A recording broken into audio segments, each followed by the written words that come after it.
जिदा आप SH grouping of resistance करते हैं है ना, इसे तरह ही नेक्स्ट टॉपिक बनना ग्रुपिंग या कॉम्बीनेशन ऑफ सेल। इच पुत एसएच अपने को जिहड़े ने 5 टॉपिक बनने हैं, ठीक है। सारे के सारे ध्यान नाल समझियो कि भी अपने टॉपिक के अंदर उन्हें करना की है कि जे रेजिस्टेंस की तरह आप सैल नूं कंबाइन करिए सीरीज कॉम्बीनेशन के अंदर, पैरेलल कॉम्बीनेशन के अंदर ते मिक्स्ड कॉम्बीनेशन, ਉਹਦੇ ਅਕੋਰਡਿੰਗਲੀ ਰਿਜ਼ਲਟੈਂਟ ਈਐਮਐਫ ਨੂੰ ਐਡ ਕਰਨ ਦਾ ਕੀ ਮੈਥਡ ਹੋਏਗਾ। क्या इन्नी गल समझ लगती भी? Yes sir. तो उन्हें शुरू कर टॉपिक होएगा अपना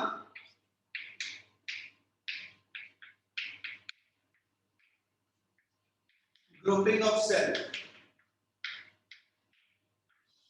ग्रुपिंग ऑफ सेल ਦੇ ਵਿੱਚ ਪਹਿਲਾ ਕੰਬੀਨੇਸ਼ਨ बनना अपना सीरीज कॉम्बिनेशन।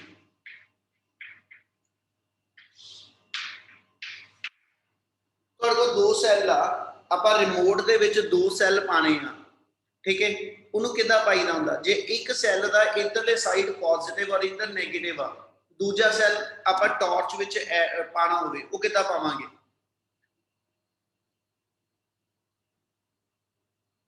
सीरीज में मैं यही पूछना चाह रहा ना, सीरीज ਆਪਾਂ ਕਿੱਦਾਂ ਦੇਖਾਂਗੇ ਕਿ ਇਹ ਸੀਰੀਜ਼ ਚ ਪਏ ਕਿ ਪੈਰਲਲ ਚ ਪਏ? सेल्ला नु सीरीज क्यों सर एक सेल का नेगेटिव दूसरे सेल के पॉजिटिव से कनेक्टेड है। हिमांशु बोल। एक सेल का नेगेटिव दूसरे सेल के पॉजिटिव से कनेक्टेड है डायरेक्ट। बिल्कुल, जे एक सेल दे पॉजिटिव नु दूजे सेल दे नेगेटिव ना और इसे सीक्वेंस सेल जोड़ते जाइए तो जी कहने जी वो सेल दा सीरीज कॉम्बिनेशन होएगा, ठीक है। ते जे मान लो मेरे को एसएच असी एक सेल दे नेगेटिव ना दूजे सेल दा नेगेटिव जोड़ते हैं बेटा, ते असी इहनूं ये नहीं कह दांगे ये पैरेलल आ, ठीक है। ये मैं गल विच जोड़ांगा, उसी नूं उदों ध्यान नाल समझियो। पहलों राइट कॉम्बिनेशन ऑफ सीरीज लैन लगे हां कि जे नंबर ऑफ सेल, जे तुसीं नंबर ऑफ सेल जिहड़े ने, ठीक है, ये एसएच तुसीं सीरीज दे अंदर अटैच करदे जांदे हो ते इस वे ना सॉरी इस वे ना जो एक सेल दे नेगेटिव ना दूजे दा पॉजिटिव, दूजे दे नेगेटिव ना अगले दा पॉजिटिव जोड़दा जावां, ਅਸੀਂ ਕਹਿੰਦੇ ਜੀ ਇਹ ਸੀਰੀਜ਼ ਕੰਬੀਨੇਸ਼ਨ ਆਫ ਸੈੱਲ ਹੋਏਗਾ। ਸੀਰੀਜ਼ ਕੰਬੀਨੇਸ਼ਨ ਦੇ ਅੰਦਰ ਜੇ ਆਪਾਂ ਟੋਟਲ ਵੋਲਟੇਜ ਕੱਢਣੀ ਆ, ਉਹਦਾ ਕੀ ਫਾਰਮੂਲਾ ਹੋਏਗਾ? ਉਹਦੇ ਲਈ ਆਪਾਂ ਐਸਐਚ ਦੋ ਸੈੱਲ ਦੇ ਕੰਬੀਨੇਸ਼ਨ ਦਾ ਟੌਪਿਕ ਬਣਾਉਣ ਲੱਗੇ ਆ ਕਿ let me say we have two cell, ਕਹਿੰਦੇ ਜੀ we have the two cell which are connected with external resistor। उनको तो फर्क ये होएगा कि सेल्ला दे आपा कॉम्बिनेशन है ने एक्सटर्नल रेजिस्टेंस एक दिखा दांगे जिदे विच कॉम्बिनेशन करंट सेंड करेगा।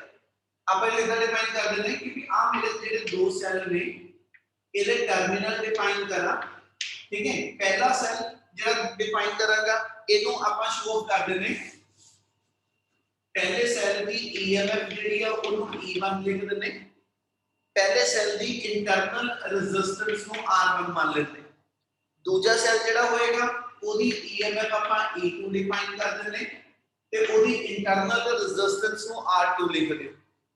क्या इतनी गल समझ लगदी भी? Yes sir. Yes sir. Let me से कि इस कॉम्बिनेशन में सर्किट के अंदर I एम्पीयर करंट सेंड कीता, ठीक है। आप एक टॉपिक पढ़िया सी, पूरा फार्मूला एक लिख रहे हैं। Topic Sega relation between EMF, potential difference and internal resistance, ते ओदा एक फार्मूला आया सी V = E - IR। क्या आप फार्मूला सारे क्लियर है? Yes sir. Yes sir. इस फार्मूले तो आप स्टार्ट लेना बेटा कि जे मैं एसएच ए कहां कि आप पहले सेल दे जेडे दो टर्मिनल ने ਇਹਦੇ ਚ A ਟਰਮੀਨਲ ਪੋਜ਼ਿਟਿਵ ਨਾਲ ਜੁੜੇ ਹੋਣ ਕਰਕੇ ਹਾਈ ਪੋਟੈਂਸ਼ੀਅਲ ਦੇ ਆ ਤੇ B ਟਰਮੀਨਲ ਮੇਰੇ ਕੋਲ ਲੋ ਪੋਟੈਂਸ਼ੀਅਲ ਦੇ, ਪਹਿਲੇ ਸੈੱਲ ਦੇ ਹਿਸਾਬ ਨਾਲ।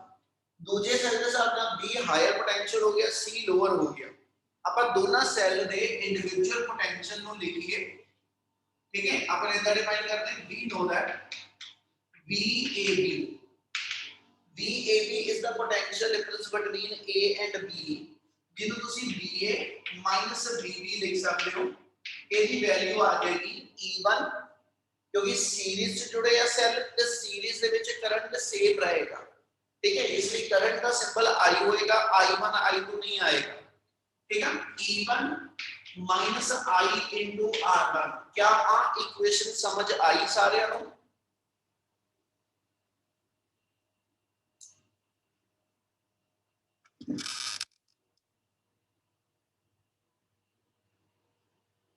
आवाज आ रही? Yes, sir. Yes, sir. Okay, क्या आप फर्स्ट इक्वेशन समझ आई बेटा सारे नु? Yes, sir. Yes, sir. चल सिमिलरली सेकंड सेल वास्ते ਆਪਾਂ ਜੇ ਇਹੀ ਇਕੁਏਸ਼ਨ ਲਿਖੀਏ, सिमिलरली VBC यानी potential difference between B and C, वो टर्म बनेगी VB minus BC equal to E2 minus IR2। ਹੁਣ ਇਹ ਦੋਨਾਂ ਸੈੱਲਾਂ ਦੀ ਇੰਡੀਵਿਜੂਅਲ ਇਕੁਏਸ਼ਨ ਆਈ ਨਾ।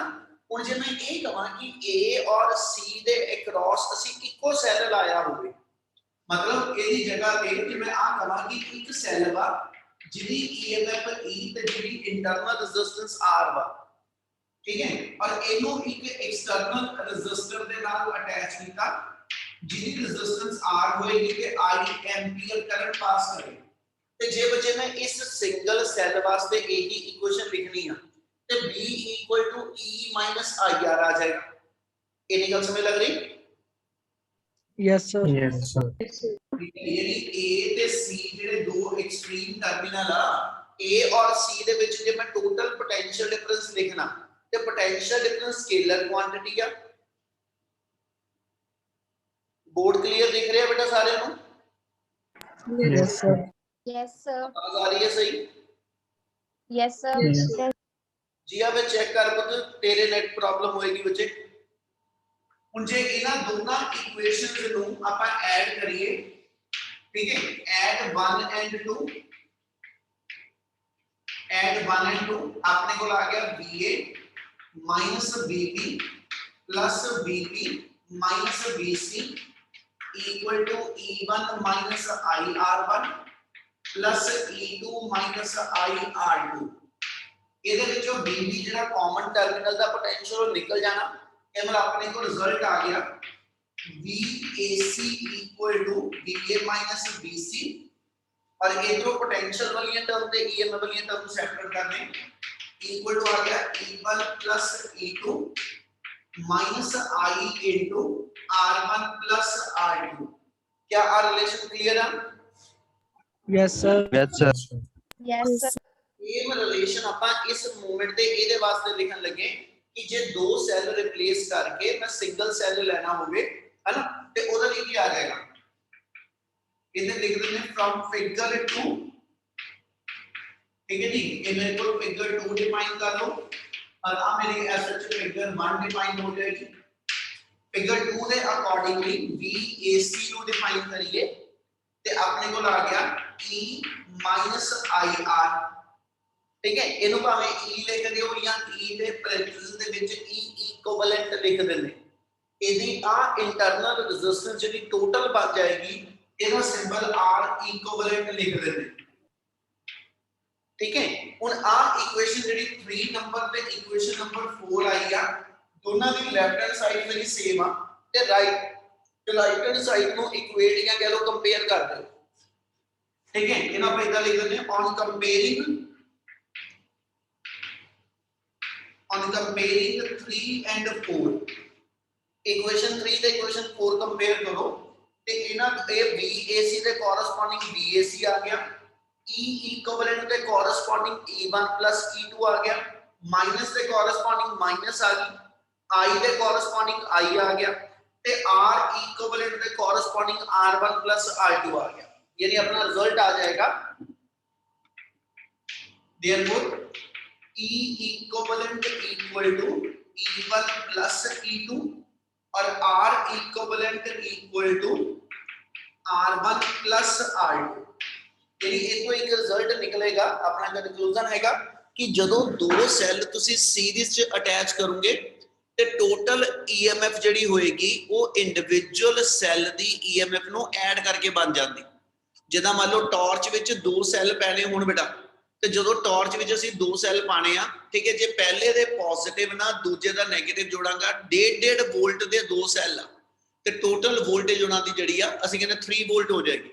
ਪਰ ਜੇ ਇਹੀ ਉਹਨਾਂ ਦੋਨਾਂ ਦੇ ਵਿੱਚੋਂ ਮੈਂ ਇੱਕ ਸੈੱਲ ਪੁੱਠਾ ਪਾ ਲਾਂ, ਮਤਲਬ ਪਹਿਲੇ ਸੈੱਲ ਦਾ ਪੋਜ਼ਿਟਿਵ ਫਿਰ ਨੈਗੇਟਿਵ ਤੇ ਦੂਜੇ ਸੈੱਲ ਦਾ ਨੈਗੇਟਿਵ ਜੁੜ ਜਵੇ, ਤੇ ਫਿਰ ਆਪਣੇ ਕੋਲ ਕੀ ਟਾਰਚ ਜਾਂ ਬਲਬ ਜਗਦਾ? No sir. No, sir. ਕੀ ਹੋਇਆ ਹੋਊਗਾ, ਕਿਉਂ ਨਹੀਂ ਜਗੀ? नो, वो सर कैंसिल हो जाएगी, फिर 0 बचेगा। ਬਿਲਕੁਲ। ਹੁਣ ਇੱਥੇ ਇੱਕ ਲਾਈਨ ਸਮਝਿਓ, ਇਹਦਾ ਮਤਲਬ ਆ ਉਦੋਂ ਇੱਥੇ ਪਲੱਸ ਨਹੀਂ ਆਣਾ ਜਦੋਂ ਇੱਕ ਸੈੱਲ ਰੋਂਗ ਕਨੈਕਟਡ ਹੋਏਗਾ। ਜਦੋਂ ਇੱਕ ਸੈੱਲ ਮੇਰਾ ਰੋਂਗ ਕਨੈਕਟਡ ਹੋਇਆ ਤੇ ਇੱਥੇ ਇਕੁਇਵਲੈਂਟ ਈਐਮਐਫ ਐਡ ਕਰਕੇ ਨਹੀਂ ਆਣੀ, ਉਹ ਈਐਮਐਫ ਮਾਈਨਸ ਹੋ ਜਾਣੀ। ਮਤਲਬ ਜਿਹੜੀ ਆ ਇਕੁਏਸ਼ਨ ਆਪਾਂ ਲਿਖੀ ਆ, ਠੀਕ ਹੈ, ਜਿਹੜੀ ਸੈਕਿੰਡ ਸੈੱਲ ਦੀ ਇਕੁਏਸ਼ਨ ਆਪਾਂ ਲਿਖੀ ਆ E2 IR2 ਹੈ ਨਾ, ਉਹ ਚ E2 ਦਾ ਸਾਈਨ ਮਾਈਨਸ ਹੋਏਗਾ, ਯਾਨੀ -E2 IR2।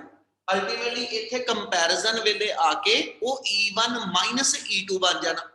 ਹੁਣ ਕਿਉਂਕਿ ਆ ਵੀ 1.5 ਵੋਲਟ ਦਾ ਸੈੱਲ ਆ ਵੀ 1.5 ਵੋਲਟ ਦਾ, ਅਲਟੀਮੇਟਲੀ 1.5 - 1.5 ਕਰਕੇ ਨੈਟ ਵੋਲਟੇਜ 0 ਹੋ ਜਾਂਦੀ ਹੈ। ਕਿਆ ਇੰਨੀ ਗੱਲ ਸਮਝ ਲੱਗੀ?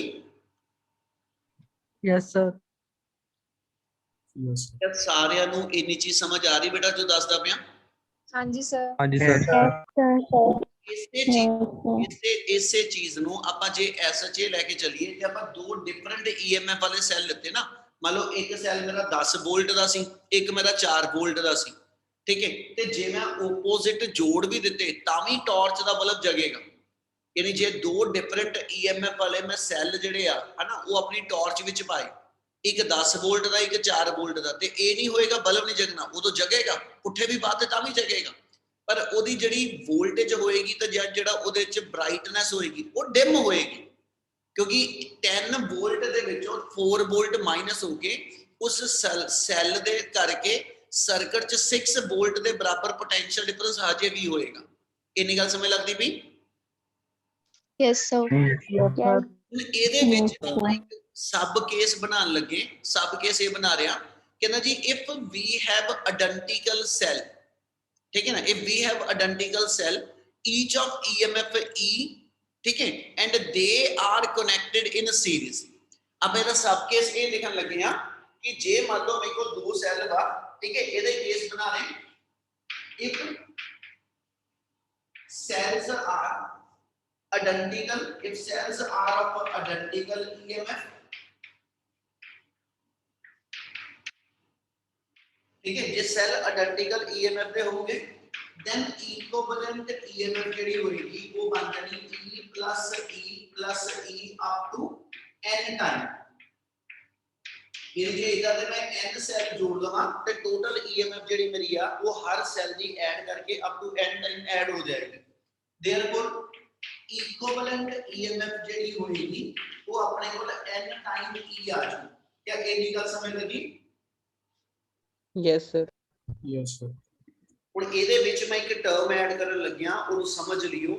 ਜੇ ਮੈਂ ਕਹਾਂ ਜੀ ਇਹ 10 ਸੈੱਲ ਵਾ, ਇਹ ਮਨ 10 ਸੈੱਲ ਹਰ ਸੈੱਲ 2-2 ਵੋਲਟ ਦਾ ਵਾ, ਇਹ ਮਨ ਟੋਟਲ 20 ਵੋਲਟ ਹੋ ਗਏ। ਤੇ ਜੇ ਮੈਂ ਇਹ ਕਹਾਂ ਕਿ ਇੱਕ ਸੈੱਲ ਇਹਦੇ ਵਿੱਚ 2 ਵੋਲਟ ਦਾ ਜਿਹੜਾ ਵਾ ਨਾ ਉਹ ਪੁੱਠਾ ਲੱਗਾ ਹੋਇਆ, 10 ਸੈੱਲ ਲੱਗੇ ਸੀਰੀਜ਼ ਦੇ ਅੰਦਰ, ਠੀਕ ਹੈ, 10 ਵਿੱਚੋਂ ਇੱਕ ਸੈੱਲ ਜਿਹੜਾ ਵਾ ਉਹਦੇ ਕਨੈਕਸ਼ਨ ਉਲਟੇ ਕੀਤੇ ਹੋਏ ਆ, ਤੇ ਫਿਰ ਮੇਰੀ ਵੋਲਟੇਜ ਕਿੰਨੀ ਆਏਗੀ? N minus 1 into 18। 18 ਵੋਲਟ। ਜਾਂ ਕਿਸੇ ਨੂੰ ਹੋਰ ਕੁਝ ਲੱਗਦਾ ਬੋਲੋ। N minus 2 into E. ਹਾਂ, N minus 2 into E. n minus 2.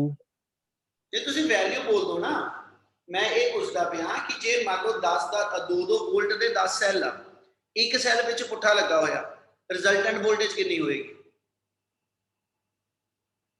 N E minus 2. ਹੂੰ, N E minus 2. सर वो एक सेल एंड में लगा है उल्टा। ਕਿਤੇ ਵੀ ਲੱਗਾ ਹੋਵੇ ਉਹਨਾਂ ਕੋਈ ਫਰਕ ਨਹੀਂ ਹੁੰਦਾ। 10 ਸੈੱਲ ਸਰ 2 ਦੀ ਕੈਂਸਲ ਹੋ ਜੂਗੀ ਸਰ ਤੇ ਬਾਕੀ ਬਚਣਗੇ। Very good. ਕੈਂਸਲ ਇੱਕ ਦੀ ਨਹੀਂ ਹੋਣੀ, ਜਿਹਨਾਂ ਕੈਂਸਲ ਹੋਣਾ ਕਿਸੇ ਦੇ ਨਾਲ ਹੀ ਹੋਣਾ। ਯਾਨੀ ਜੇ ਮੈਂ ਆਹ ਕਹਾਂ ਕਿ ਵੀ ਇੱਥੇ ਮੰਨ ਲਓ ਮੈਂ 10 ਵਾਰੀ 2 + 2 + 2 10 ਵਾਰੀ ਕੀਤਾ बेटा टोटल 20 वोल्ट बने आंसर 18 नहीं आना आंसर 16 वोल्ट आ क्यों क्योंकि जे मान लो आ 2 वोल्ट ते आ 2 वोल्ट है ना बाकी सारे भी 2 वोल्ट दे जे एक माइनस होया ते 2 - 2 4 निकले विचों Yes, Yes, sir. sir. ਤੁਹਾਡੇ ਸਮਝਣ ਵਾਲੀ ਆ ਆਪਾਂ ਇੱਥੇ ਇਹ ਲਿਖਣ ਲੱਗੇ ਆ ਲਾਈਨ ਦਾ ਮਤਲਬ ਸਮਝੋ ਜੋ ਲਿਖਣ ਲੱਗੇ ਆ ਕਹਿੰਦਾ ਜੀ if one cell is wrongly connected if one cell is wrongly connected ठीक है then मेरे को ਜਿਹੜੀ equivalent EMF ਹੋਏਗੀ ਉਹਦੀ ਵੈਲਿਊ NE - 2E ਆਣੀ ਹੈ NE ਚੋਂ 2E ਮਾਈਨਸ ਕਰਦਾ ਪਿਆ 2E ਕਿਉਂ ਕਰਦਾ ਪਿਆ ਇਹ ਗੱਲ ਸਮਝ ਲੱਗੀ यस सर ਇੱਕ ਵਾਰ ਦੁਬਾਰਾ ਦੱਸਿਓ ਸਰ हाँ जरूर बेटे जे पुत्र आ मान ला ना आ मेरे को ਅਸੀਂ ਕਹਿੰਦੇ ਜੀ 2 + 2 + 2 + 2 ਮੈਂ 10 ਵਾਰੀ ਪਲੱਸ ਕਰਨਾ ਸੀ ਹਨਾ ਤੇ ਮੇਰੇ ਕੋਲ ਇੱਕ ਸੈੱਲ ਪੁੱਠਾ ਲੱਗਿਆ ਤੁਸੀਂ ਇਹਦੇ ਵਿੱਚ ਇੱਥੇ ਮਾਈਨਸ ਕਰ ਦਿਓ ਇਹਦਾ ਮਤਲਬ ਆ ਕਿ ਵੀ ਆ 2 - 2 ਜਿਹੜਾ ਮੇਰੇ ਕੋਲ ਵਿੱਚੋਂ ਨਿਕਲ ਗਿਆ ਬਾਕੀ ਮੇਰੇ ਕੋਲ ਕਿੰਨੇ ਰਹਿ ਗਏ A ਟਾਈਮ ਵੈਲਿਊ ਰਹਿ ਗਈ ਯੈਸ ਸਰ ਇਹਦਾ ਮਤਲਬ ਫਿਰ ਇਹ ਹੋਇਆ ਨਾ ਕਿ ਇੱਕ ਸੈੱਲ ਦੇ ਪੁੱਠੇ ਲੱਗਣ ਨਾਲ ਜਿਹੜੀ EMF ਤੇ ਇਫੈਕਟ ਹੋਏਗਾ ਉਹ ਮੇਰੇ ਕੋਲ ਇੱਕ ਸੈੱਲ ਦੀ ਵੋਲਟੇਜ ਮਾਈਨਸ ਨਹੀਂ ਹੋਣੀ ਮਾਈਨਸ ਵੀ ਤਾਂ ਕਿਸੇ ਦੇ ਨਾਲ ਹੀ ਹੋਣਾ ਉਹਨੇ ਇਹ ਨਾਲ ਓਵਰਆਲ ਮੇਰੇ ਕੋਲ ਸਰਕਟ ਦੇ ਅੰਦਰ ਦੋ ਸੈੱਲ ਦੀ ਵੋਲਟੇਜ ਜਿਹੜੀ ਆ ਉਹ ਰਿਡਿਊਸ ਹੋ ਜਾਣੀ ਇਸ ਲਈ ਜੇ ਇੱਕ ਸੈੱਲ ਤੁਸੀਂ ਰੋਂਗ ਕਨੈਕਟਡ ਕਰਦੇ ਹੋ ਠੀਕ ਹੈ ਰੋਂਗਲੀ ਕਨੈਕਟਡ ਹੈ ਸਰਕਟ ਦੇ ਅੰਦਰ ਤੇ ਜਿਹੜੀ ਇਕੁਇਵਲੈਂਟ EMF ਹੋਏਗੀ ਉਹ ਟੋਟਲ ਵੋਲਟੇਜ ਦੇ ਵਿੱਚੋਂ ਦੋ ਸੈੱਲ ਦੀ ਵੋਲਟੇਜ ਮਾਈਨਸ ਕਰਕੇ ਆਏਗੀ ਕੀ ਆ ਰਿਜ਼ਲਟ ਕਲੀਅਰ ਹੈ ਜੀ yes sir Yes, yes sir ਜਿੰਨਾ ਆਪਾਂ ਕੀਤਾ ਇਹ ਟੌਪਿਕ ਆਪਣਾ ਹੈਗਾ ਕਹਿੰਦਾ ਜੀ ਗਰੁੱਪਿੰਗ ਆਫ ਸੈੱਲ ਦੇ ਅੰਦਰ ਸੀਰੀਜ਼ ਕੰਬੀਨੇਸ਼ਨ ਨੈਕਸਟ ਆਣਾ ਪੈਰਲਲ ਥੋੜੀ ਕੈਲਕੂਲੇਸ਼ਨ ਟਫ ਆ ਧਿਆਨ ਨਾਲ ਸਮਝਿਓ ਬੇਟਾ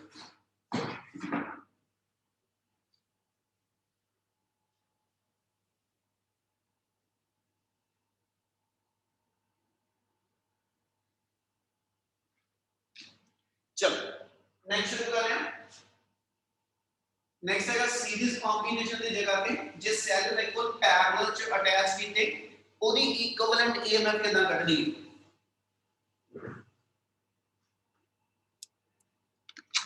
ਚਲੋ ਸਮਝੋ ਜੀ ਨੈਕਸਟ ਪੈਰਲਲ ਕॉम्बिनेशन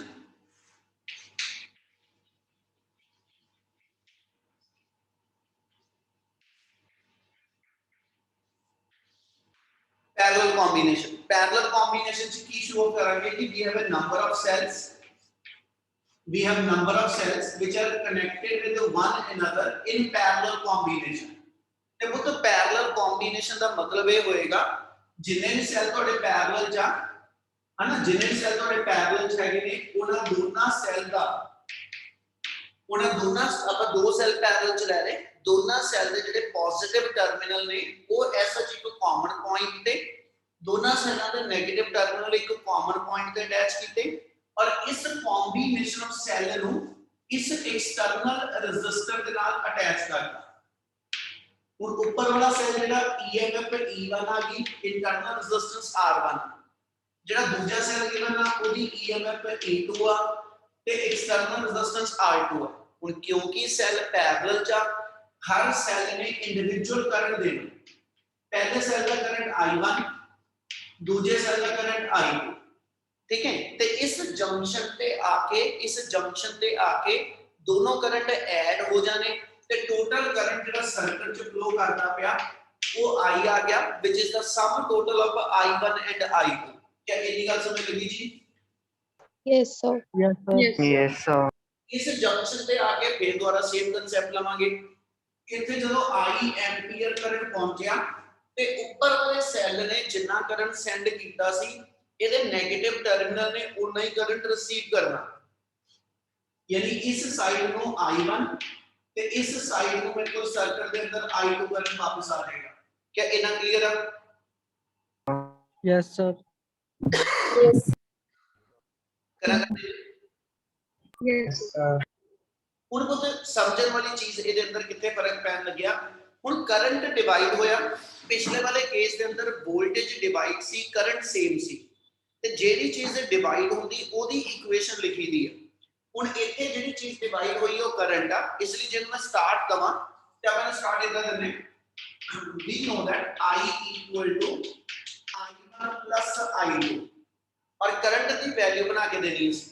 ਉਹਦੇ ਲਈ ਆਪਾਂ ਫਿਰ ਇਹ ਤੋਂ ਗੱਲ ਸ਼ੁਰੂ ਕਰਾਂਗੇ ਕਿ ਜੇ ਮੈਂ ਇਸ A ਔਰ B ਟਰਮੀਨਲ ਦੇ ਵਿੱਚ ਇਸ ਸੈੱਲ ਦੇ ਅਕੋਰਡਿੰਗਲੀ ਇਕੁਏਸ਼ਨ ਲਿਖਣੀ ਹੋਵੇ ਤੇ ਮੇਰੀ ਇਕੁਏਸ਼ਨ ਇਹ ਹੋਏਗੀ VAB equal to E1 minus I1 into R1।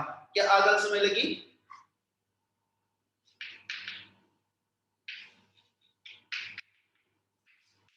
आवाज आ रही है? Yes. Yes, sir. दोबारा दसो जे बच्चे आ कमा आ इधर लेके दसदा पे गल समझियो, आ चीज कहना चाह रहा जे मैं VAB दी वैल्यू लिखनी है, यानी अपन terminal potential difference across A and B लिखना पहले सेल दे अकॉर्डिंगली, ते अपनी इक्वेशन आ जाएगी E1 minus I1 into R1। क्या आ गल समझ लगी? हाँ जी सर। क्या आ इक्वेशन दे Yes, sir. Yes, sir. Yes, sir. चल हुन इसे तरह ही अपने सेकंड सेट वास्ते लिखिए ते BAB अपना कॉमन टर्मिनल बनदे आ, ਇਹਦੇ अकॉर्डिंगली आ जाऊ E2 minus I2 into R2। Clear है? Yes, sir. Yes, sir. ਆਪਾਂ ਦੋਨਾਂ ਵਿੱਚ ਜਿਹੜਾ ਐਸੋਸੀਏਟ ਕਰ ਦਿੰਦੇ BAB ਜਿਹੜਾ ਵਾ ਹਨਾ, ਇਹਨੂੰ ਇੱਕ ਕਾਮਨ ਸਿੰਬਲ B ਦੇ ਦਿੰਦੇ ਬਾਰ-ਬਾਰ ਆਪਾਂ, ਕਿਉਂਕਿ V ਯੂਜ਼ ਕਰਦੇ ਆ ਇਸ ਲਈ BAB ਨੂੰ V ਲਿਖਣ ਲੱਗਿਆ ਤੇ ਦੋਨਾਂ ਇਕੁਏਸ਼ਨਾਂ ਚੋਂ I1 ਤੇ I2 ਕੱਢ ਲਾਂਗੇ ਨਾਲ ਹੀ। ਇਹਦਾ ਮਤਲਬ ਇੱਥੇ ਮੈਂ ਜੇ ਸਬਸਟੀਟਿਊਟ ਕਰਾਂ therefore B equal to E1 minus I1 R1 which implies I1 equal to E1 minus B over R1। क्या I1 क्लियर है?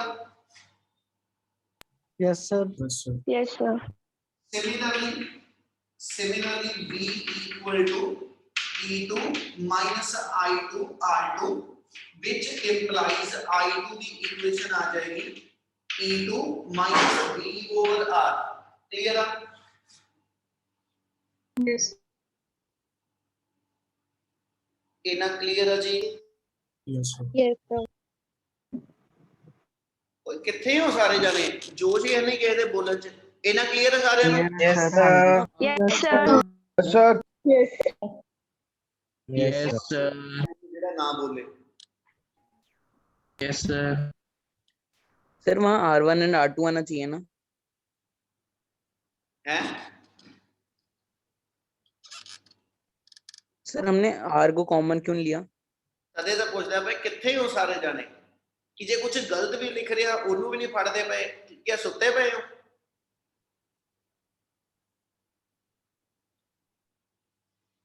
अंश सैगल, जसमीन कौर, जसलीन, लविशा, क्या बैठे हो इतने सारे जाने क्या सौ गए हो?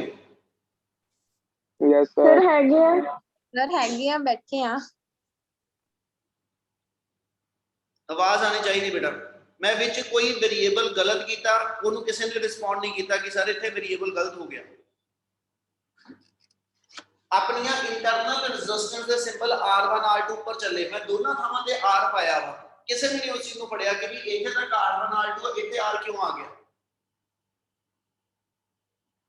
पहली इक्वेशन I1 दी बनावांगे E1 minus B by R1, दूसरी इक्वेशन I2 दी लिखांगा E2 minus B by R2। समझ लगी है? Yes, sir. Yes, sir. Sir. Yes, sir. ਹੁਣ I1 I2 ਦੀ ਵੈਲਿਊ ਆ, ਇਹਨੂੰ ਇਸ ਇਕੁਏਸ਼ਨ ਨੰਬਰ 1 ਚ ਪੁੱਟ ਕਰ ਦਿਓ। put the value of I1 and I2, put the value of I1 and I2 in equation 1 ਤੇ therefore ਆਪਣੇ ਕੋਲ I ਦੀ ਵੈਲਿਊ ਬਣ ਗਈ I1 ਦੀ ਥਾਂ ਤੇ ਆ ਗਿਆ E1 minus B by R1 plus E2 minus B by R2। क्या इतना समझ लग गया जी? Yes, sir. Yes, sir. Yes, sir. ਇਸ ਇਕੁਏਸ਼ਨ ਦੀ ਹੈਲਪ ਨਾਲ ਜਿੱਦਾਂ ਆ B ਦੀਆਂ ਇਕੁਏਸ਼ਨ ਇੰਡੀਵਿਜੂਅਲ ਸੈੱਲ ਲਈ ਲਿਖੀਆਂ ਸੀ, ਇਸੇ ਤਰ੍ਹਾਂ ਆਪਾਂ ਫਿਰ ਦੁਬਾਰਾ B ਦੀ ਇਕੁਏਸ਼ਨ ਹੀ ਲਿਖਣੀ ਹੈ। ਸੋ ਇਹਦੇ ਵਿੱਚੋਂ B ਦੀ ਵੈਲਿਊ ਬਣਾਣੀ ਹੈ ਤੁਸੀਂ। ਉਹਦੇ ਲਈ ਨੈਕਸਟ ਸਟੈਪ ਨੂੰ ਸਿੰਪਲੀਫਾਈ ਕਰ ਰਿਹਾ ਇਹਨੂੰ ਲਿਖੀਏ ਤੇ ਆਪਣੇ ਕੋਲ ਆ ਗਿਆ I equal to E1 by R1 plus E2 by R2 minus V into minus V दोनों जो कॉमन काट दो 1 by R1 plus 1 by R2 क्या स्टेप क्लियर है Yes, Yes, sir. sir. Yes, sir. चलो Yes, sir. ਇਹਦੇ ਵਿੱਚੋਂ ਤੁਸੀਂ ਇਕੁਏਸ਼ਨ ਬਣਾਣੀ v ਦੀ ਇਸ ਲਈ v ਵਾਲੀ ਟਰਮ ਇੱਕ ਸਾਈਡ ਕਰਕੇ I ਨੂੰ ਦੂਜੇ ਪਾਸੇ ਐਡਜਸਟ ਕਰੋ therefore v into 1 by R1 plus 1 by R2 it should be equal to ठीक है जी ਇਹਦਾ LCM ਲੈ ਕੇ ਬੇਸ਼ੱਕ ਲਿਖ ਲਓ ਇੰਨੇ ਪਾਰਟ ਨੂੰ ਸੋਲਵ ਕਰਕੇ ਆਪਣੇ ਕੋਲ ਆ ਜਾਏਗਾ ਇਹ ਚਲੋ ਇਸੇ ਤਰੀਕੇ ਨਾਲ ਚੱਲਣ ਦੇ ਰਿਹਾ E1 by R1 plus E2 by R2 minus I step clear है जी Yes, sir. Yes, sir. दोनों पासे एडजस्ट करो term v into R2 plus R1 over R1 into R2 इथे आ जाएगा मेरे को E1 R2 plus E2 R1 over R1 R2 minus I clear any term Yes, sir. Yes, sir. अब v ਦੀ equation ਬਣਾਣੀ ਆ ਉਹਦੇ ਵਾਸਤੇ ਆ ਸਾਰੀ ਟਰਮ ਦੂਜੇ ਪਾਸੇ ਜਾਏਗੀ therefore ਆਪਣੇ ਕੋਲ ਬਣ ਗਿਆ v equal to E1 R2 plus E2 R1 over R1 R2 into R1 R2 over R1 plus R2 minus I into R1 R2 over R1 plus R2 क्या क्लियर हो step Yes, sir. Yes, sir. Yes. चलो ਹੁਣ ਇਹਦੇ ਵਿੱਚੋਂ R1 R2 ਆਪਣਾ cancel ਆ ਠੀਕ ਹੈ ਜੀ v ਦੀ ਇਕੁਏਸ਼ਨ ਬਣਦੀ ਪਈ E1 R2 plus E2 R1 over ਆ ਗਿਆ R1 plus R2 minus I into R1 R2 over R1 plus R2 क्या इतना clear Yes, sir. Yes, sir. ਜਿਹੜੇ ਗੂੰਗੇ ਕਿਆ ਉਹਨਾਂ ਨੂੰ ਕਲੀਅਰ ਆ Yes, sir. Yes, sir. Yes, sir. Yes. ਹੁਣ ਆ ਇਕੁਏਸ਼ਨ ਸਿੰਪਲੀਫਾਈ ਕਰਕੇ v ਦੀ ਜਿਹੜੀ ਆ ਇਹ ਦੋ ਸੈੱਲ ਦੀ ਹੈਲਪ ਨਾਲ ਬਣ ਗਈ ਹੁਣ ਜੇ ਦੋ ਸੈੱਲ ਦੀ ਥਾਂ ਤੇ ਮੇਰੇ ਕੋਲ ਸਿੰਗਲ ਸੈੱਲ ਹੋਵੇ ਮਤਲਬ ਇਹਦੇ ਇਕੁਇਵਲੈਂਟ ਇੱਕ ਸੈੱਲ ਹੋਵੇ ਉਹਦੇ ਲਈ ਇਕੁਏਸ਼ਨ ਲਿਖਣੀ ਆ ਠੀਕ ਹੈ ਜੀ also v equal to E equivalent minus I into R equivalent ਆ ਮੇਰੀ ਸਟੈਂਡਰਡ ਇਕੁਏਸ਼ਨ ਹੋ ਗਈ ਜਿਹੜੇ ਕੰਬੀਨੇਸ਼ਨ ਆਫ ਕੰਬਾਈਨਡ ਸੈੱਲ ਦੇ ਵਾਸਤੇ ਆ ਜਾਏਗੀ क्या इतना क्लियर है Yes, sir. Yes, yes, sir. Yes, sir. वो कंपेयर कर लो दोनों इक्वेशन को कंपेयर कर लो फ्रॉम 2 and 3 अपने को आ जाएगा इक्विवेलेंट ईएमएफ इतना कंपेयर हो जू माइनस ना माइनस से आई ना आई कंपेयर हो जू ते आर इक्विवेलेंट सारी टर्म वास्ते आ जाए ये मतलब अपने को इक्विवेलेंट ईएमएफ आ जाएगी E1 R2 plus E2 R1 over R1 plus R2 and R equivalent आ जाएगा R1 R2 over R1 plus R2 क्या ये निकल समय लगी पहलो Yes, sir. Yes, sir. Yes, sir.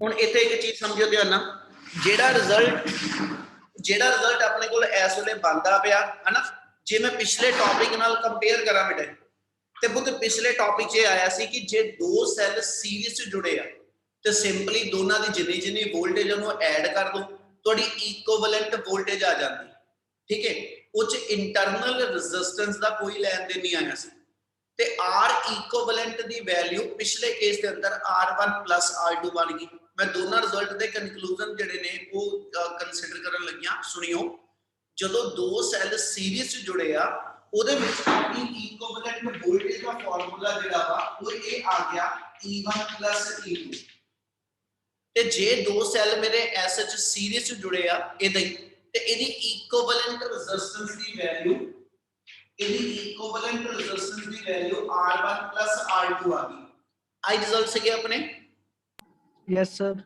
Yes, sir. ਹੁਣ ਕੈਲਕੂਲੇਟ ਕਰਦੇ ਪਏ ਉਹ ਚ ਅਸੀਂ ਕਹਿੰਦੇ ਸੈੱਲ ਪੈਰਲਲ ਚ ਆ। ਤੇ ਜੇ ਪੁੱਤ ਪੈਰਲਲ ਚ ਆ ਤੇ ਇੱਕ ਫਰਕ ਇਹ ਹੈਗਾ, ਮੰਨ ਲਓ 2-2 ਵੋਲਟ ਦੇ ਦੋ ਸੈੱਲ ਸੀਗੇ, ਜਾਂ ਇੱਕ 2 ਦਾ ਜਾਂ ਇੱਕ 3 ਵੋਲਟ ਦਾ ਸੀਗਾ ਨਾ, ਇੱਥੇ ਟੋਟਲ ਵੋਲਟੇਜ 2+3 ਕਰਕੇ ਬਣ ਗਈ। ਪਰ ਜੇ ਮੇਰੇ ਦੋ ਸੈੱਲ ਪੈਰਲਲ ਚ ਜੁੜੇ ਅਨਆਇਡੈਂਟੀਕਲ ਈਐਮਐਫ ਵਾਲੇ, ਮੈਂ ਆਇਡੈਂਟੀਕਲ ਨਹੀਂ ਕਹਿ ਰਿਹਾ, ਜੇ ਅਨਆਇਡੈਂਟੀਕਲ ਈਐਮਐਫ ਵਾਲੇ ਦੋ ਸੈੱਲ ਪੈਰਲਲ ਚ ਜੁੜੇ ਨਾ, ਤੇ ਉਹਦੀ ਇਕੁਇਵਲੈਂਟ ਵੋਲਟੇਜ ਦੀ ਵੈਲਿਊ ਜਿਹੜੀ ਆ ਉਹ ਸਿਰਫ ਈਐਮਐਫ ਤੇ ਡਿਪੈਂਡ ਨਹੀਂ ਕਰੇਗੀ। ਜਿਹੜੇ ਦੋਨੋਂ ਸੈੱਲ ਗਿਵਨ ਆ ਉਹਨਾਂ ਦੀ ਇੰਟਰਨਲ ਰੈਜ਼ਿਸਟੈਂਸ ਕਿੰਨੀ ਆ, ਉਹਦੀ ਹੈਲਪ ਨਾਲ ਜਾ ਕੇ ਮੇਰੀ ਇਕੁਇਵਲੈਂਟ ਈਐਮਐਫ ਨਿਕਲਣੀ। ਮਤਲਬ ਮੈਨੂੰ ਇਹ ਕਹਿ ਦਿੱਤਾ ਜਾਵੇ ਕਿ ਤੁਹਾਡੇ ਕੋਲ ਦੋ ਸੈੱਲ ਹੈਗੇ ਆ, ਇੱਕ 2 ਵੋਲਟ ਔਰ ਇੱਕ 3 ਵੋਲਟ, ਦੱਸੋ ਜੀ ਪੈਰਲਲ ਚ ਜੋੜੇ ਟੋਟਲ ਵੋਲਟੇਜ ਕਿੰਨੀ ਆ, ਤੇ ਤੁਸੀਂ ਉਹਦੀ ਟੋਟਲ ਵੋਲਟੇਜ ਪੈਰਲਲ ਚ ਨਹੀਂ ਕੱਢ ਪਾਓਗੇ। ਇੰਨੀ ਗੱਲ ਸਮਝ ਲੱਗੀ ਜੋ ਦੱਸਦਾ ਪਿਆ? Yes, sir. Yes, sir. ਸੋ ਜੇ ਅਨਆਇਡੈਂਟੀਕਲ ਈਐਮਐਫ ਵਾਲੇ ਸੈੱਲ ਪੈਰਲਲ ਚ ਜੁੜਦੇ ਆ ਤੇ ਉਹਦੀ ਇਕੁਇਵਲੈਂਟ ਈਐਮਐਫ ਦੀ ਆਪਣੇ ਆਪ ਚ ਕੋਈ ਵੈਲਿਊ ਨਹੀਂ ਹੈਗੀ। ਠੀਕ ਹੈ, ਤੁਸੀਂ ਨਹੀਂ ਦੱਸ ਸਕਦੇ ਕਿ ਵੀ ਇਹ ਪੈਰਲਲ ਚ ਆ ਜੀ, ਰੈਸਿਪਰੋਕਲ ਐਡ ਕਰ ਦੋ, ਡਾਇਰੈਕਟ ਐਡ ਕਰ ਦੋ, ਕੁਛ ਨਹੀਂ ਇਦਾਂ ਦਾ ਰਿਜ਼ਲਟ। ਉਹਦੇ ਲਈ ਇੰਟਰਨਲ ਰੈਜ਼ਿਸਟੈਂਸ ਦੀ ਹੈਲਪ ਨਾਲ ਉਹਦੀ ਇਕੁਇਵਲੈਂਟ ਈਐਮਐਫ ਨਿਕਲ ਕੇ ਆਣੀ। ਦੂਜਾ, ਇਕੁਇਵਲੈਂਟ ਰੈਜ਼ਿਸਟੈਂਸ ਜਿਹੜੀ ਇੰਟਰਨਲ ਆਈ ਆ ਉਹ ਆ ਗਈ ਪ੍ਰੋਡਕਟ ਓਵਰ ਸਮ। ਯਾਨੀ ਜੇ ਮੈਂ ਇਹਨੂੰ ਲਿਖਾਂ, ਇਸ R ਇਕੁਇਵਲੈਂਟ ਨੂੰ ਲਿਖਣਾ ਹੋਵੇ ਤੇ ਇਹ basically 1/R equal to 1/R1 plus 1/R2। ਯਾਨੀ ਜਿੱਦਾਂ ਐਕਸਟਰਨਲ ਰੈਜ਼ਿਸਟੈਂਸ ਆਪਣੀਆਂ ਐਡ ਹੁੰਦੀਆਂ ਪੈਰਲਲ ਦੇ ਅੰਦਰ ਆ ਕੇ, ਉਦਾਂ ਹੀ ਦੋਨਾਂ ਸੈੱਲ ਦੀ ਇੰਟਰਨਲ ਰੈਜ਼ਿਸਟੈਂਸ ਵੀ ਪੈਰਲਲ ਚ ਐਡ ਹੋਏਗੀ ਰੈਸਿਪਰੋਕਲ ਐਡੀਸ਼ਨ ਚ। ਮਤਲਬ ਰੈਜ਼ਿਸਟੈਂਸ ਦੇ ਐਡ ਕਰਨ ਦਾ ਜਿਹੜਾ ਮੈਥਡ ਆ ਇੰਟਰਨਲ ਰੈਜ਼ਿਸਟੈਂਸ ਦੇ, ਉਹ ਸੀਰੀਜ਼ ਦੇ ਵਿੱਚ ਹੋਵੇ। ਠੀਕ ਹੈ, ਸੈੱਲ ਸੀਰੀਜ਼ ਚ ਹੋਣ, ਸੈੱਲ ਪੈਰਲਲ ਚ ਹੋਣ, ਉਹਨਾਂ ਦੀ ਇੰਟਰਨਲ ਰੈਜ਼ਿਸਟੈਂਸ ਨੂੰ ਐਡ ਕਰਨ ਦਾ ਮੈਥਡ ਹੁਣ ਵੀ ਉਹੀ ਆ ਜੋ ਐਕਸਟਰਨਲ ਰੈਜ਼ਿਸਟੈਂਸ ਨੂੰ ਐਡ ਕਰਨ ਦਾ ਹੁੰਦਾ। ਜਿੱਦਾਂ ਐਕਸਟਰਨਲ ਅਸੀਂ ਸਿੰਪਲ ਐਡੀਸ਼ਨ ਚ ਲੈਨੇ, ਜਦੋਂ ਸੀਰੀਜ਼ ਚ ਜੁੜਦੀਆਂ, ਇਹ ਤੇ ਸੈੱਲ ਸੀਰੀਜ਼ ਚ ਜੋੜੇ ਤੇ ਉਹਨਾਂ ਦੀ ਇੰਟਰਨਲ ਵੀ ਸਿੰਪਲ ਐਡੀਸ਼ਨ ਚ ਆਈ। ਜੇ ਸੈੱਲ ਪੈਰਲਲ ਚ ਜੁੜਦੇ ਪਏ ਆ ਤੇ ਉਹਨਾਂ ਦੀ as such internal resistance reciprocal addition ਤੋਂ ਆ ਰਹੀ।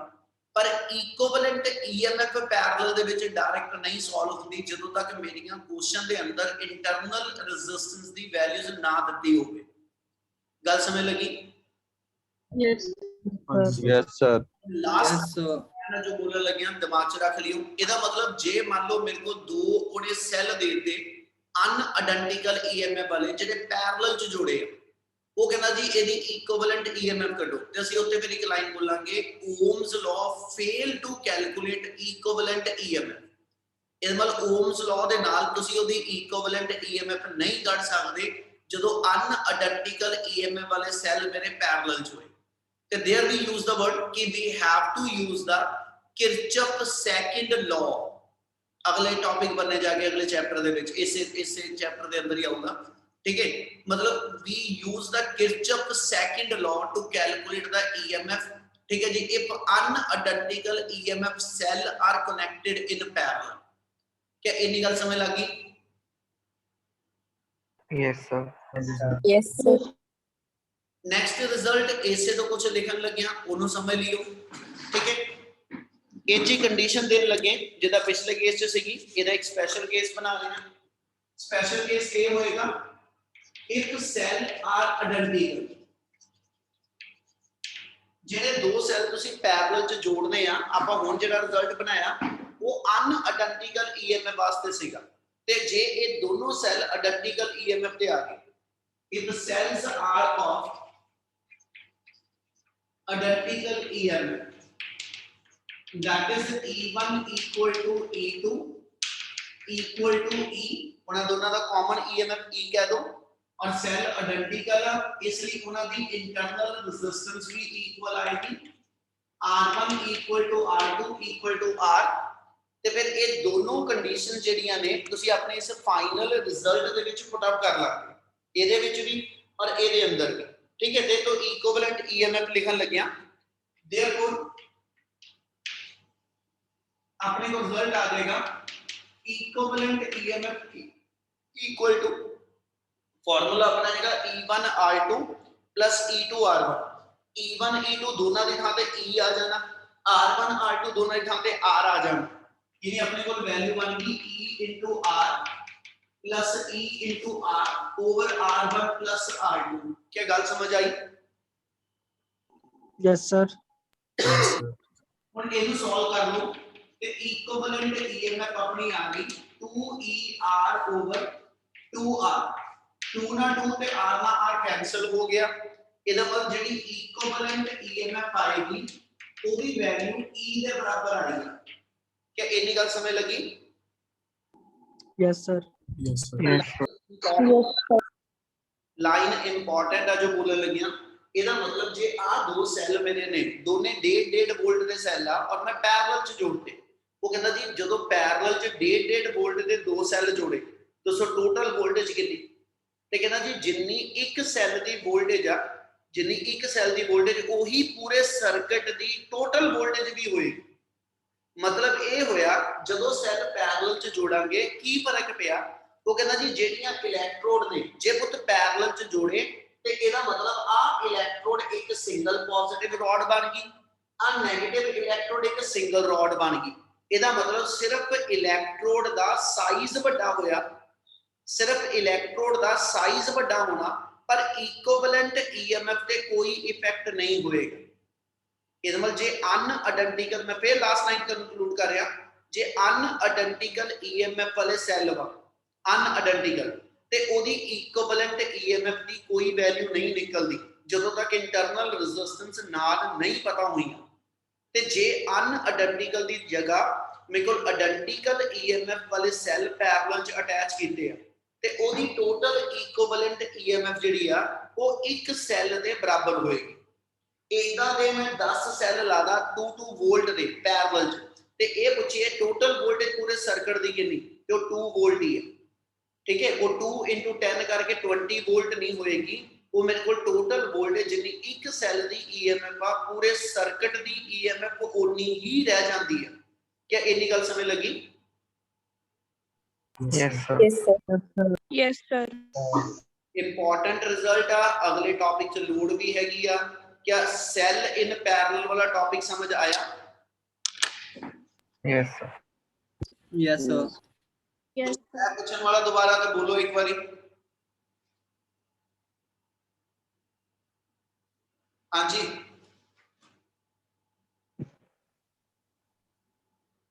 Excuse me sir. बोलो जी, बोलो बोलो बोलो। ਸਰ ਆ ਜਿਹੜੇ ਸਪੈਸ਼ਲ ਕੇਸ ਹੈਗੇ ਆ ਇਹ ਸਿਰਫ 2 ਸੈੱਲ ਦੇ ਕੰਬੀਨੇਸ਼ਨ ਲਈ ਹੈ ਜਾਂ ਐਨ ਨੰਬਰ ਆਫ ਸੈੱਲ ਦੇ ਲਈ ਹੈ? नहीं होने ते सारे ते ही है बेटा, ਆਪਾਂ ਦੋ ਤੋਂ ਹੀ ਜਨਰਲਾਈਜ਼ ਕਰਾਂਗੇ ਨਾ, ਕੰਬੀਨੇਸ਼ਨ ਘੱਟੋ ਘੱਟ ਦੋ ਨਾਲ ਤਾਂ ਬਣੂਗਾ ਹੀ। Okay sir.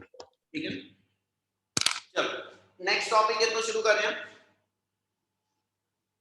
Grouping of cell फिर हैगा, पर हुण ਉਹਦੇ ਅੰਦਰ ਥੋੜੀ ਚੇਂਜ ਕੀ ਆਏਗੀ। ਜਿਹੜਾ ਟੌਪਿਕ ਕਰਾਂਗੇ ਇਹ ਸੀਗੇ ਦੋਨੋਂ ਟੌਪਿਕ ਅਨਆਇਡੈਂਟੀਕਲ ਈਐਮਐਫ ਵਾਲੇ, और अनआइडेंटिकल ईएमएफ के अंदर स्पेशल केसेस बनाए सीगे ਆਪਾਂ। ठीक है, कि जे आइडेंटिकल आ जाए फिर रिजल्ट की हैगी। ਹੁਣ ਜਿਹੜਾ ਟੌਪਿਕ ਸ਼ੁਰੂ ਕਰਨ ਲੱਗਿਆ ਉਹਦੇ ਚ ਆਪਣੇ ਕੋਲ ਕੀ ਆਣਾ ਬੇਟੇ ਕਿ ਵੀ ਸੈੱਲ ਆਪਣੇ ਜਿਹੜੇ ਆਇਡੈਂਟੀਕਲ ਈਐਮਐਫ ਦੇ ਆ, ਬਟ ਹੁਣ ਦੋ ਸੈੱਲ ਦਾ ਕੰਬੀਨੇਸ਼ਨ ਨਹੀਂ ਲੈ ਰਹੇ, ਦੋ ਨੂੰ ਜਨਰਲਾਈਜ਼ ਕਰਕੇ n ਸੈੱਲ ਲਈ ਕਰਨ ਲੱਗੇ। ठीक है, पहले समझियो फिर गल करांगा दोबारा इस चीज की। नेक्स्ट टॉपिक ਜਿਹੜਾ ਬਣਾ ਰਹੇ ग्रुपिंग ऑफ सेल। ठीक है, टॉपिक आ गया ऑफ आइडेंटिकल ईएमएफ, यानी ਹੁਣ ਜਿੰਨੇ ਸੈੱਲ ਆਪਣੇ ਸਰਕਟ ਚ ਆਣੇ ਆ ਉਹ ਸਾਰੇ ਦੇ ਸਾਰੇ ਆਇਡੈਂਟੀਕਲ ਈਐਮਐਫ ਵਾਲੇ ਆ। ਠੀਕ ਹੈ, ਉਹਦੇ ਚ ਪਹਿਲਾ ਆਪਾਂ ਕੰਬੀਨੇਸ਼ਨ ਲੈਣ ਲੱਗੇ ਸੀਰੀਜ਼ ਕੰਬੀਨੇਸ਼ਨ। ਹੈਗੇ ਸਾਰੇ ਜਾਣੇ? Yes. Yes, sir.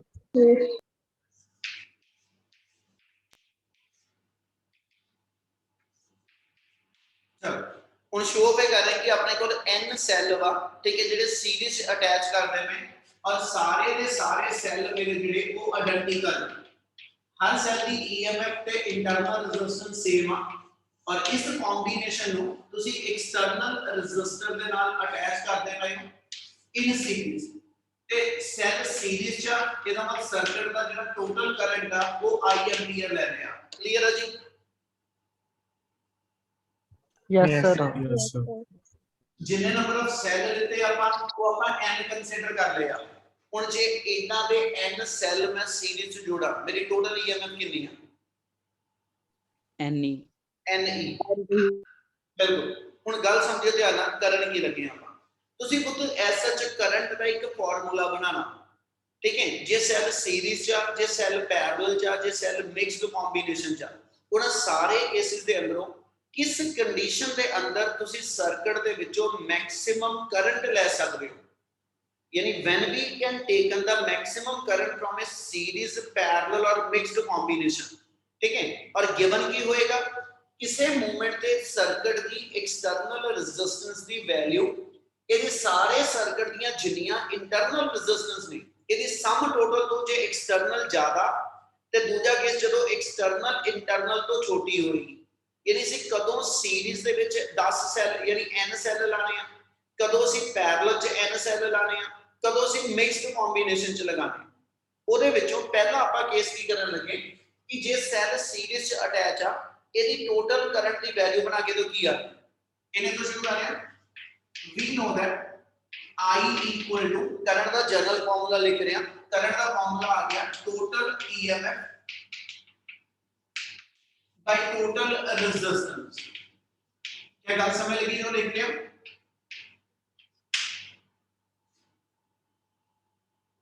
सर्किट दी टोटल EMF नोट करो कितनी है, सर्किट दी टोटल रेजिस्टेंस नोट करो कितनी, एदी रेशो करंट ਨੂੰ डिफाइन करेगी। ਇਹ ਤਿੰਨਾਂ ਟੌਪਿਕ ਚ ਅਸੀਂ ਇਹੀ ਚੀਜ਼ ਕੱਢਣੀ ਹੈ। क्या इना पहले क्लियर है? Yes, sir. Yes, sir. Total EMF का सिंबल E डैश पा दियो। टोटल रेजिस्टेंस एक्सटर्नल ते इंटरनल मिला के सारियां आनियां, ओदा सिंबल R डैश पा देना। हुण आपां इन्हां दो चीजां दी value her article to article बना के देनी है। क्लियर? जे मैं टोटल EMF लिखा, अपने सेल जुड़े आ एसएच के लगी सीरीज दे अंदर और सीरीज ਅਸੀਂ ਕਿਹਾ ਸੀ ਜਿੰਨੇ ਸੈੱਲ ਜੁੜਦੇ ਸਾਰਿਆਂ ਦੀ EMF ਡਾਇਰੈਕਟ ਐਡ ਕਰੀ ਚਲੋ, ਯਾਨੀ ਆਪਣੇ ਕੋਲ ਰਿਜ਼ਲਟ ਹੋਏਗਾ E ਕਿੰਨਾ ਜੀ up to n time. Therefore ਆਪਣੀ ਜਿਹੜੀ ਟੋਟਲ EMF ਹੋਏਗੀ ਉਹ n ਟਾਈਮ E ਆ ਜਾਊਗੀ, ਯਾਨੀ ਆ E ਡੈਸ਼ ਦੀ ਵੈਲਿਊ ਬਣ ਗਈ। ਹੁਣ ਬਣਾਣੀ ਆ ਟੋਟਲ ਰੈਜ਼ਿਸਟੈਂਸ।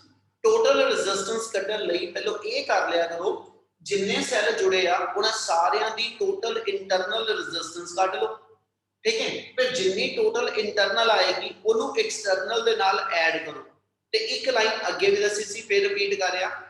इंटरनल आपस दे विच जिद्दां मर्जी जुड़ियां ने, सीरीज पैरल जो मर्जी होएगा, उन्हां सारियां नू सॉल्व करके जिहड़ी टोटल एक इंटरनल रेजिस्टेंस आएगी ओने एक्सटर्नल दे नाल हमेशा सीरीज च जुड़ना। गल समझ आई जो मैं बोलिया? Yes, sir. Yes, sir. ਹੁਣ ਜੇ ਮੈਂ ਇੱਥੇ ਟੋਟਲ ਇੰਟਰਨਲ ਰੈਜ਼ਿਸਟੈਂਸ ਲਿਖਾਂ, ਨਾ total internal resistance of circuit ਤੇ ਸੀਰੀਜ਼ ਦੇ ਵਿੱਚ ਅਸੀਂ ਉੱਪਰ ਪਿੱਛੇ ਗੱਲ ਕਰਕੇ ਆਏ ਹਾਂ ਕਿ ਸਾਰੀਆਂ ਰੈਜ਼ਿਸਟੈਂਸ ਸਿੰਪਲ ਐਡੀਸ਼ਨ ਦੇ ਵਿੱਚ ਆਉਂਦੀਆਂ, ਠੀਕ ਹੈ? ਇਹਨੂੰ R ਡੈਸ਼ ਲਿਖ ਦਿੰਦੇ, ਇਹਦੀ value R R up to n time, ਯਾਨੀ ਇਦਾਂ ਦੀਆਂ n ਰੈਜ਼ਿਸਟੈਂਸ ਤੁਸੀਂ ਡਾਇਰੈਕਟ ਐਡ ਕੀਤੀਆਂ। देयरफॉर अपनी R डैश की वैल्यू n R आ जाएगी ते जेडी एक R डैश बन गई इन्हां सारियां इंटरनल नु ऐड करके इस R डैश ने ते इस R ने आपस किदा जुड़ना? Series. तेरी अपनी कंडीशन होएगी here R dash and R are connected in series, ठीक है जी? ਤੇ देयरफॉर ਤੁਹਾਡੀ R डैश ਦੀ ਵੈਲਿਊ ਯਾਨੀ ਪੂਰੇ ਸਰਕਟ ਦੀ ਜਿਹੜੀ ਟੋਟਲ ਰੈਜ਼ਿਸਟੈਂਸ ਨੂੰ R डैश ਮੰਨਿਆ ਸੀ, ਇਹ ਆ ਜਾਏਗੀ R NR। R डैश ਦੀ ਵੈਲਿਊ ਜਿਹੜੀ ਸੀਗੀ NR ਉਸੇ ਦੀ ਪੁੱਟ ਅਪ ਕਰ ਲਓ। ਇਹ ਮੇਰੇ ਸਰਕਟ ਦੀ ਟੋਟਲ ਰੈਜ਼ਿਸਟੈਂਸ ਆ ਗਈ, ਆ ਸਰਕਟ ਦੀ ਟੋਟਲ EMF ਆਈ ਹੋਈ ਆ, ਅਸੀਂ ਇਹਦੀ ਰੇਸ਼ੋ ਡਿਫਾਈਨ ਕਰੀ। ਨਾਓ ਕਰੰਟ ਤੇ ਆ ਜਾਓ। ਕਰੰਟ ਦਾ ਫਾਰਮੂਲਾ ਸੀ total EMF NE over total resistance R plus NR। क्या इतनी गल में तो समझ लगी? Yes, sir. हाँ जी sir. Yes, sir. Yes, sir. Gurkirat हाँ जी सर। कुछ क्या बच्चे? नहीं सर।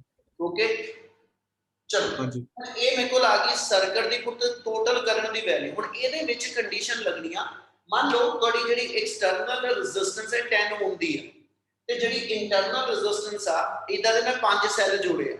ਇੰਟਰਨਲ ਰੈਜ਼ਿਸਟੈਂਸ 0.1 ਓਮ ਆ ਤੇ ਜੇ 5 ਸੈੱਲ ਮੈਂ ਇਦਾਂ ਦੇ ਜੋੜੇ, ਇੱਕ ਦੀ ਰੈਜ਼ਿਸਟੈਂਸ 0.1 ਹੋਈ ਤੇ ਪੰਜਾਂ ਦੀ ਮਿਲਾ ਕੇ 0.5 ਹੋਈ। ਇਹਦਾ ਮਤਲਬ 10 ਓਮ ਦੇ ਕੰਪੈਰੀਟਿਵਲੀ ਉਹ 0.5 ਓਮ ਜਿਹੜੀ ਆ ਉਹ ਬਹੁਤ ਨੈਗਲੀਜੀਬਲ ਹੋਊ। Yes, sir. ਯੈਸ ਸਰ ਇੱਕ ਕੰਡੀਸ਼ਨ ਦੂਜੀ ਪੁੱਠੀ ਕਰ ਦਿਓ ਕਿ ਜੇ ਮੰਨ ਲਓ ਇਹ 10 ਓਮ ਦੀ ਆ ਤੇ ਇਹਨਾਂ ਦੇ ਵਿੱਚ 100 ਸੈੱਲ ਜੋੜੇ ਹੋਏ ਆ ਤੇ ਹਰ ਸੈੱਲ ਦੀ ਆ ਰੈਜ਼ਿਸਟੈਂਸ 2 ਓਮ ਹੋਵੇ। ਇਹਦਾ ਮਤਲਬ ਇੰਟਰਨਲ ਟੋਟਲ 200 ਓਮ ਬਣ ਗਈ ਤੇ ਐਕਸਟਰਨਲ ਮੇਰੀ 10 ਓਮ। ਇਹ ਮਤਲਬ ਉਦੋਂ ਇੰਟਰਨਲ ਐਕਸਟਰਨਲ ਤੋਂ ਗ੍ਰੇਟਰ ਹੋ। Yes sir Yes, sir. ਇਹਨਾਂ ਦੋਨਾਂ ਕੇਸਿਸ ਦੇ ਅੰਦਰ ਅਸੀਂ ਕਰੰਟ ਕੱਢਣਾ ਵਾ। ਉਹ ਚ ਕੇਸ 1 ਇਹ ਬਣਾਉਣ ਲੱਗੇ, ਕੇਸ 1 ਇਹ ਬਣਾਣੇ if r is very much greater than nr। ਜੇ r ਦੀ ਵੈਲਿਊ ਐਕਸਟਰਨਲ ਇੰਟਰਨਲ ਤੋਂ ਬਹੁਤ ਗ੍ਰੇਟਰ ਆ ਜੇ ਤੇ ਇਹਦਾ ਮਤਲਬ ਇਸ ਰਿਲੇਸ਼ਨ ਚੋਂ ਇੰਟਰਨਲ ਰੈਜ਼ਿਸਟੈਂਸ ਨੂੰ ਨੈਗਲੈਕਟ ਕਰ ਦਿਓ ਤੇ ਕਰੰਟ ਦੀ ਵੈਲਿਊ ਆ ਜਾਏਗੀ n ਟਾਈਮ ਆਫ E/r। ਗੱਲ ਸਮਝਿਓ, ਧਿਆਨ ਨਾਲ ਜੋ ਦੱਸਾਂਗਾ। ਇਹਨੀ ਗੱਲ ਸਮਝ ਲੱਗੀ ਪਹਿਲਾਂ? Yes sir Yes, sir.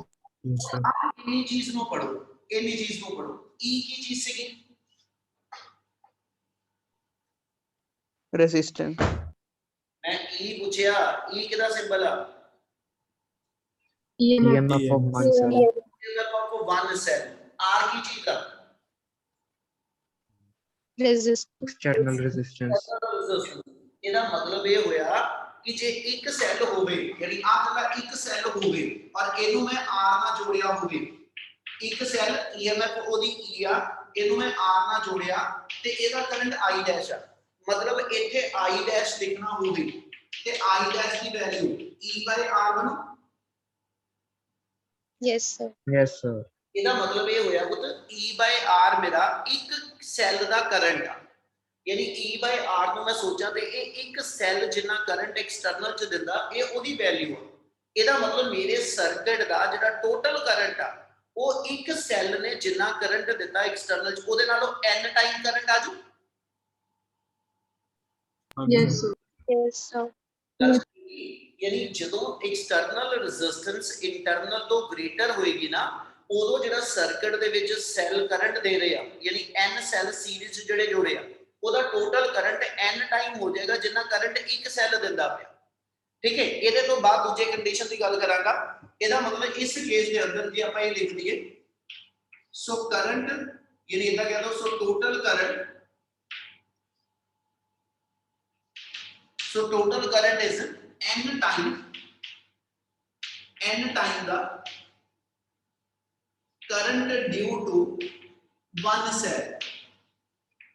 ਜਿੰਨਾ ਕਰੰਟ ਇੱਕ ਸੈੱਲ ਦਿੰਦਾ ਉਹਦੇ ਨਾਲੋਂ n ਟਾਈਮ ਮੇਰਾ ਕਰੰਟ ਆਏਗਾ ਜਦੋਂ ਮੇਰੇ ਕੋਲ ਐਕਸਟਰਨਲ ਰੈਜ਼ਿਸਟੈਂਸ ਇੰਟਰਨਲ ਤੋਂ ਗ੍ਰੇਟਰ ਆ। क्या पहला केस समझ लग गया? Yes sir Yes, sir. Yes sir चलो केस 2 रिवर्स कर दो। ये एक्सटर्नल इंटरनल तो ग्रेटर गई। सेकंड केस ये ले लेने if r is very much lesser than nr। ਹੁਣ ਇਸ ਰਿਲੇਸ਼ਨ ਚ ਕਿਹਨੂੰ ਨੈਗਲੈਕਟ ਕਰੀਏ? r ਤੇ ਹੁਣ ਜਿਹੜਾ ਕਰੰਟ ਆਇਆ ਉਹ ਆ ਗਿਆ ਜੀ ne/nr।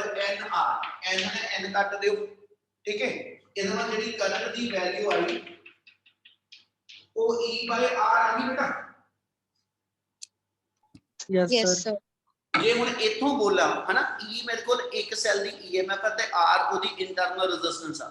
ਇਹਦਾ ਮਤਲਬ ਜਿੰਨਾ ਇੱਕ ਸੈੱਲ ਆਪਣੀ ਇੰਟਰਨਲ ਰੈਜ਼ਿਸਟੈਂਸ ਕਰੰਟ ਦੇਗਾ ਪੂਰਾ ਸਰਕਟ ਵੀ ਜਿਹੜਾ ਮਿਲਾ ਕੇ ਕਰੰਟ ਆ ਉਹ ਇੱਕ ਸੈੱਲ ਦੇ ਬਰਾਬਰ ਦਊਗਾ ਜੇ ਇੰਟਰਨਲ ਐਕਸਟਰਨਲ ਤੋਂ ਗ੍ਰੇਟਰ ਹੋਵੇ।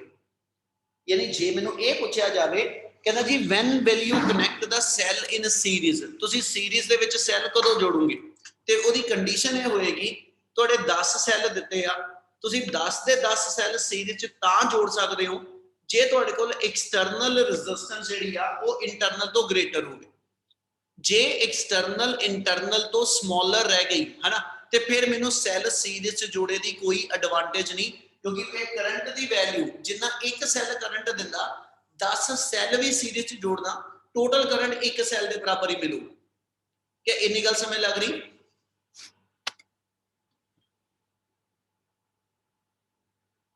कोई न्याने हो, आवाज आ रही? आवाज आ रही? जो ब्लर हो गई। हाँ हुन ठीक है सर। चलो सर हाँ जी बच्चे। सर केस 1 के अंदर हमने लिखा है n times the current from one cell. हाँ तो सर वहां पे तो E अपॉन कैपिटल आ रहा है ना, R तो एक्सटर्नल रेजिस्टेंस है। आप यही तो कहना बेटे कि एक सैल जेकर कल्ला ही लग्या होवे इस एक्सटर्नल दे नाल जिन्ना ओ करंट दिंदा पिया है ना, ਤੁਹਾਡਾ ਜਿਹੜਾ ਇੱਥੇ ਕਰੰਟ ਬਣਿਆ ਉਹਦੇ ਨਾਲੋਂ n ਟਾਈਮ ਆਇਆ।